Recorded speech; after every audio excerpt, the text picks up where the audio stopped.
오늘은 느헤미야 1장 3절 말씀 보십니다. 그들이 내게 이르되 사로잡힘을 면하고 남아있는 자들이 그 지방 거기에서 큰 환난을 당하고 능욕을 받으며 예루살렘 성은 허물어지고 성문들은 불탔다 하는지라.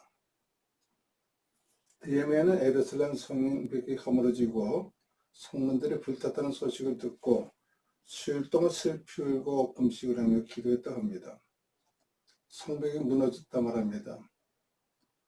성벽이라는 것은 적들의 침공을 막기 위해서 만들어 놓은 것을 말합니다. 성벽이 무너지면 적들이 쳐들어올 때 막을 수 있는 힘이 약해집니다. 성벽이 무너졌다는 것은 성 안에 있는 백성들을 보호하기에 안전하지 못한 상태가 됐다는 것입니다. 군인들이 무장의 무방비 상태가 되고 무장 해제를 넘은 전쟁에서 이길 수가 없습니다. 군인들은 싸울 준비하고 있지 않으면 군인이 아닙니다. 좋은 군사는 어떤 군사인가? 디모데후서 2장 3절에 말합니다. 너는 그리스도 예수의 좋은 병사로 나와 함께 고난을 받으라 하십니다. 잘 훈련된 군인 같은 군사, 경기장에서 경기하는 운동선수 같은 군사, 수고하는 농부가 열매를 맺기 위해 수고하는 농부 같은 군사들을 말합니다. 좋은 군사들은 성벽이 무너지는 것을 보고 가만히 있지 않습니다. 교회는 성도들의 신앙생활을 지켜주는 성벽과 같은 곳입니다. 교회가 무너진다는 것은 신앙인들이 마음 놓고 기도할 수 있는 초소를 잃어버린다는 것입니다. 성벽은 다른 사람들을 공격하기 위해서 만든 것이 아닙니다. 성 안에 존재하는 백성들과 자신을 보호하기 위해서 만든 것입니다. 방어태세로 만드는 것입니다. 성 안에 있는 사람들을 보호하기 위해서 만드는 것이지 다른 사람을 침공하기 위해서 만든 것이 아닙니다. 짐승들을 보호하기 위해서 울타리를 만들어줬을 때 주인은 그 울타리 안에 있는 짐승들을 잘 돌보고 보살펴 줍니다. 하나님 만드신 울타리 성벽, 그 안에서 마음껏 자유를 누리면서 살아가는 것이 신앙인들의 모습입니다. 또 여러 가지 성벽들을 함께 생각해 볼 필요가 있습니다. 국민들이 쌓아놓은 성벽이 무엇일까? 국민들은 지켜야 될 의무와 살아가는 권리가 주어져 있습니다. 국민은 나라라는 성벽 안에서 자유를 누리며 살 권리가 있습니다. 나라는 백성들을 지켜줄 의무가 또한 있는 것을 보게 됩니다. 사람들은 사회적인 존재로서 함께 더불어 살아가도록 하나님 만드셨습니다. 더불어 함께 사는 공동체. 그 성벽 안에서 사는 사람들은 자유를 누리며 서로 도와가면서 살도록 되어 있습니다. 공동체를 이루고 사는 그 성벽은 믿음입니다. 서로서로가 믿어주는 세상, 믿음의 관계 속에서 만들어온 성벽이 있을 때 공동체의 생명은 살아갈 수 있는 존재가 되는 것입니다. 지금은 점점 믿음이 사라지고 있습니다. 어느 누구도 믿을 만한 사람이 없다고 말합니다. 믿음이 사라지는 이런 시대 속에서 성벽은 점점 무너지고 있습니다. 사람의 관계 속에서 쌓아놓은 성벽이 무너지고 있다는 것입니다. 빈부의 차이가 크게 갈라져서 생기는 환경 속에서도 많은 차이점이 일어납니다. 자본주의 사회에서는 서로 살다 보면 생활의 차이를 보게 되지만 그런 관계 속에서도 서로 돌봐주고 살면은 그런 마음과 믿음이 있어야 됩니다. 나만 잘 살려는 이기적인 생각보다 예수님 마음으로 서로 돌아보는 마음들. 누가복음 10장 37절에 말합니다. 이르되 자비를 베푼 자이니이다. 예수께서 이르시되 너도 가서 이와 같이 하라 하시니라. 예수님이 강도 만난 자에게 물어봅니다. 사람들 물어봅니다. 저 강도 만난 자의 이웃이 누구냐? 진정한 대이웃이 누구냐 하셨습니다. 그때 선한 사마리아인이 돌봐준 것을 말씀하시면서 너희도 가서 이와 같이 하라 말씀하십니다. 인간의 마지막 보루는 양심이라는 것이 있습니다. 양심의 성벽이 무너지고 있으면 우리는 세상의 존재 가치를 상실하고 맙니다. 인간의 환경이 지배를 받습니다. 그 일반 인간들이 마지막 보루인 양심이 사라지고 있습니다. 양심이 화인을 맞으면 지킬 수가 없습니다. 자기 양심이 화인을 맞아서 외식함으로 거짓말하는 자들이라 양심이 화인 맞다 보니까 거짓말을 즐기게 됐습니다. 양심의 성벽이 무너지면 거짓말을 즐기는 시대가 되고 말입니다. 거짓 것들이 세상을 지배하는 시대가 되고 말았습니다. 양심의 벽이 무너지는 바람에 거짓을 알지도 못하고 진실인 척 난무하는 시대가 되고 말았습니다. 또한 교회의 성벽은 어떤 것입니까? 신앙의 자유를 우리 지키기 위해서 우리는 교회는 성벽을 쌓아놓고 있습니다. 그러나 신앙의 자유는 억압의 대상이 아닙니다. 누르면 누를수록 더욱 억세게 일어나는 것이 신앙의 본질입니다. 교회는 신앙인들의 성벽입니다. 교회 성벽이 무너지면 신앙은 존재하지 못합니다. 지배자들은 교회 본질을 무너뜨리려 합니다. 교회 성벽은 기도하고 모여서 하나님 섬기는 예배하는 것이 되어야 됩니다. 예배가 무너지고 기도를 드리지 못하는 것은 교회 본질을 무너뜨리는 것입니다. 교회 본질이 무너지면 성벽을 지킬 수가 없습니다. 복음의 능력은 죽음조차 초월하는 믿음입니다. 하나님 믿는 믿음이 사라지면 신앙인들은 죽은 자는 마찬가지입니다. 총칼을 무서워하지 않는 신앙의 선배들, 사적을 속에서도 풀무불 속에서도 지켜온 신앙의 주체성을 지켜 나가야 될 것입니다.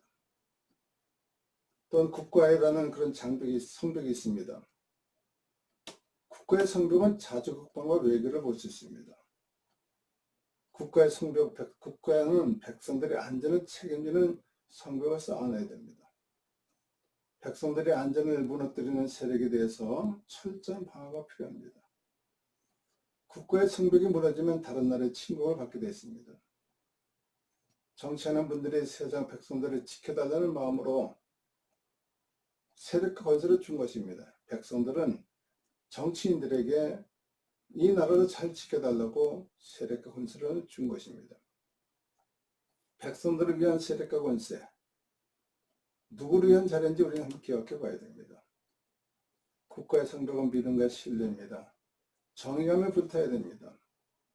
백성들로부터 인정받는 신뢰감, 정부를 믿고 안전하게 자유를 누린 백성들의 모습을 기억합니다. 국가의 성벽이 무너지면 백성들은 고통 속에 살게 됩니다. 공평과 정의가 무너진 세상에 대해서는 안 됩니다. 오늘 많은 것들이 무너지고 있습니다. 우리를 지키고 보호해야 될 성벽들이 무너지고 있습니다. 오늘 본문은 그 무너진 성벽을 재건시키는데 쓰임받은 사람의 이야기입니다. 성벽 안에 있는 사람들은 자기들의 가족과 자기 백성을 지키기 위해서 성벽을 만듭니다. 누구를 침략하기 위해서 만드는 것이 아닙니다. 성벽 안에 있는 사람들이 마음대로 자유를 누리며 살 수 있도록 보호하여 만든 것입니다. 어느 누구를 침략하기 위해서 만든 것이 아닙니다.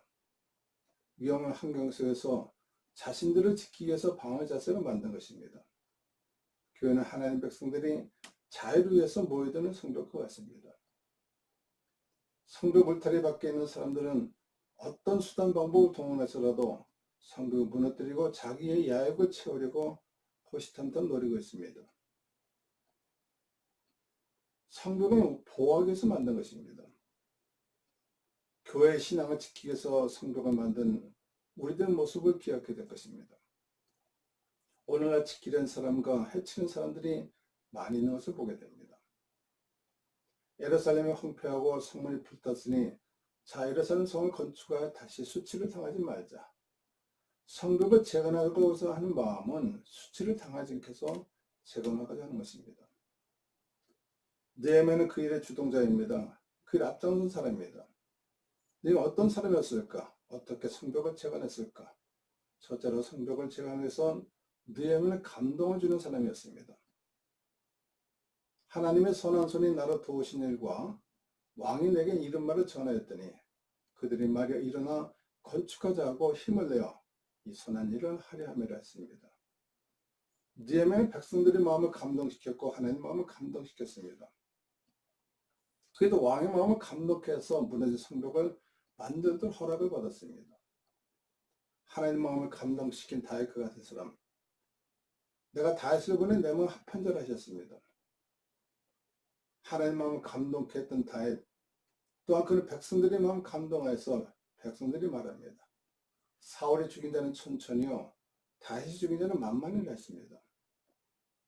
또한 솔로몬 왕이 1,000번째 들은 후에 꿈속에 하나님 나타나서 말씀하십니다. 그날 밤에 하나님이 솔로몬에게 나타나 그에게 이르시되 내가 내게 무엇을 주랴 너는 구하라 하셨습니다. 솔로몬이 백성을 다스리는 지혜를 구했습니다. 하나님 그 구하는 것을 마음에 감동을 받으시고 구하지 아니한 부귀와 영화도 주셨습니다. 요셉도 마찬가지입니다.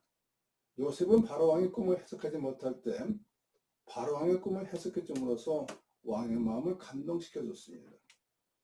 그 결과 애굽의 국무총리가 되어서 자기 가족과 백성들을 돌볼 수 있는 권세를 얻었습니다. 에스더라는 왕비도 있습니다. 나라를 사랑하는 모르드게가 하만이라는 장군의 음모에 빠져 죽게 되었을 때 왕의 마음을 감동시켜서 모르드게를 살리고 하나 죽게 만드는 그런 모습이 있었습니다. 하나님의 마음을 감동하게 하고 왕의 마음을 감동시키고 백성의 마음을 감동시키는 능력을 가지고 있었습니다. 두 번째는 느헤미야는 눈물에 기도하는 사람이었습니다. 느헤미야는 반대하는 사람들에게 창과 칼로 대적하지 않았습니다. 느헤미야는 모든 일을 하나님께 맡기고 눈물로 기도하는 선지자였습니다. 눈물의 기도는 하나님의 마음을 움직이는 능력을 가지고 있습니다. 하나님의 마음을 움직이는 눈물의 기도는 어떤 세력과 권력도 막지 못합니다. 눈물의 기도는 탄압과 억박 속에서 이길 수가 있습니다. 엘리야는 갈멜산에서 하나님 무시하는 바알 아세라 섬기는 850명과 싸웠습니다. 하나님은 기도의 사람을 이기게 만드셨습니다. 기도 외에는 이런 일로 나갈 수 없다고 말씀하셨습니다. 기도하는 사람들은 어떤 상황에서도 좌절하지 않습니다. 세 번째 느헤미야는 강력한 추진력을 가진 지도자입니다. 느헤미야는 성벽을 재건하는 데 있어서 무력을 사용하지 않았습니다. 하나님 주시는 지혜와 많은 사람을 감동케 하여 자원한 마음을 가지고 성벽을 재건하는 데 동참하도록 만들었습니다. 산발락과 방해하는 무리들 속에서도 굴하지 않고 무너진 성벽을 세워가는 데 지도력을 발휘했습니다. 내 하나님이여 내가 이 백성을 위하여 행한 모든 일을 기억하사 내게 은혜를 베푸시옵소서. 산발락이 모함하여 내가 왕이 되려고 하느냐 하고 조롱했지만 느헤미야는 굳은 의지를 보였습니다. 내 하나님이여 도비야와 산발락과 여선지자 노아디가 그 남은 자들 곧 나를 두렵게 하고자 한 자들의 소행을 기억하옵소서 하였더라 했습니다.